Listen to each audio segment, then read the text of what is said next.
Hace apenas unos años, hablar de autos voladores era hablar de ciencia ficción. Era algo reservado para películas futuristas, para videojuegos, para un futuro lejano que parecía imposible. Pero hoy, esa realidad está mucho más cerca de lo que la mayoría imagina. Porque mientras millones de personas siguen atrapadas cada día en el tráfico, algunas empresas ya están probando vehículos capaces de despegar verticalmente, volar sobre ciudades enteras y aterrizar en cuestión de minutos. Y la pregunta ya no es si los autos voladores llegarán algún día. La verdadera pregunta es, ¿qué ocurrirá cuando finalmente lleguen? Porque detrás de esta tecnología se esconde algo mucho más grande de lo que parece. Puede sonar exagerado, pero la realidad es que algunas de las empresas más importantes del mundo ya están apostando miles de millones de dólares en este sector.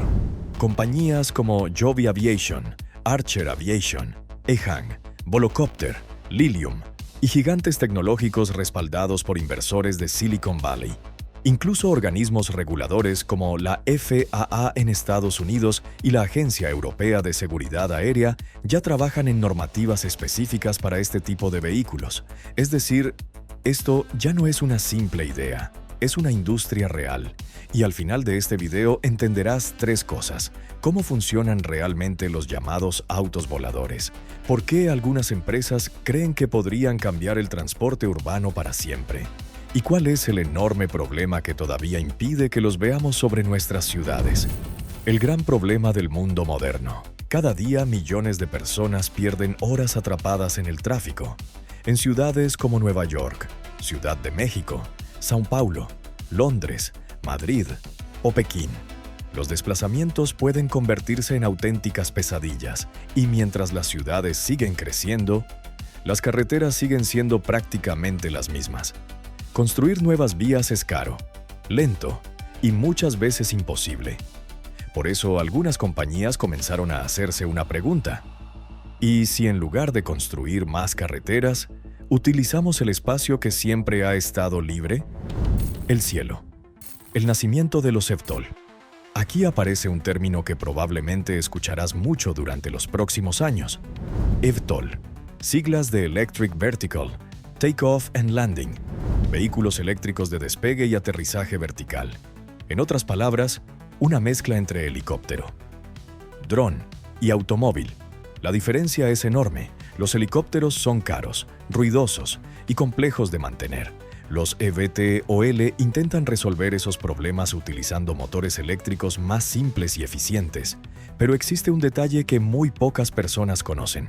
Y es precisamente ese detalle el que podría decidir si esta industria se convierte en una revolución o en uno de los mayores fracasos tecnológicos de nuestra época.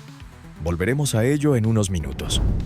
Los primeros modelos reales durante años parecía que todo era humo.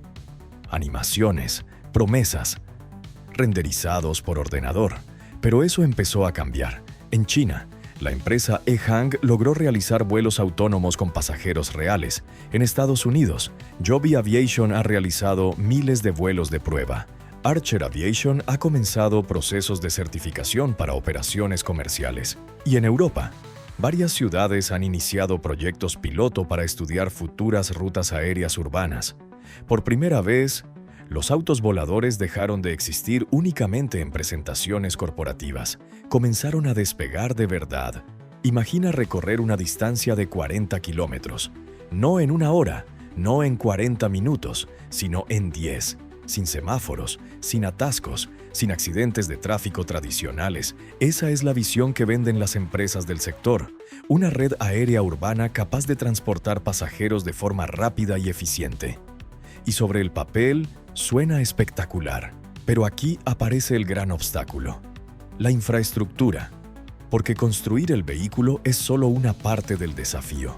Después hay que construir lugares donde despeguen, donde aterricen, donde se recarguen, donde reciban mantenimiento. Y todo eso debe integrarse dentro de ciudades ya saturadas. Pero incluso ese no es el mayor problema. El mayor problema es otro: la confianza. Porque si algún día estos vehículos sobrevuelan nuestras ciudades, tendrán que hacerlo sobre millones de personas. Y cualquier fallo podría cambiar completamente la percepción pública de esta tecnología. Por eso la certificación es tan lenta. Las autoridades exigen niveles de seguridad extremadamente altos, mucho más altos de lo que muchas personas imaginan. Cada componente, cada batería, cada sistema de navegación, cada protocolo de emergencia, debe superar años de pruebas, y eso explica por qué el despliegue está siendo mucho más lento de lo que muchos inversores esperaban. ¿Entonces llegarán o no? La respuesta corta es sí, pero probablemente no como la mayoría imagina. No veremos millones de autos voladores privados sobre nuestras ciudades durante los próximos años. Lo más probable es que aparezcan primero como servicios premium, algo parecido a un taxi aéreo, reservado para trayectos concretos, aeropuertos, centros financieros, conexiones rápidas entre ciudades cercanas, y solo después, si los costes disminuyen, podrían comenzar a extenderse de forma masiva. Y quizá esa sea la parte más fascinante de toda esta historia, porque los autos voladores no representan únicamente una nueva forma de viajar, representan una idea mucho más profunda, la posibilidad de que las ciudades del futuro dejen de estar limitadas por el suelo.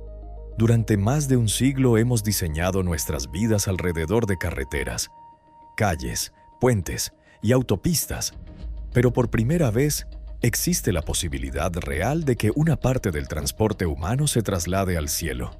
Y si eso ocurre, las ciudades que conocemos hoy podrían parecer tan antiguas como nos parecen ahora las ciudades de hace 100 años. Porque cuando una tecnología cambia la forma en que nos movemos, termina cambiando también la forma en que vivimos.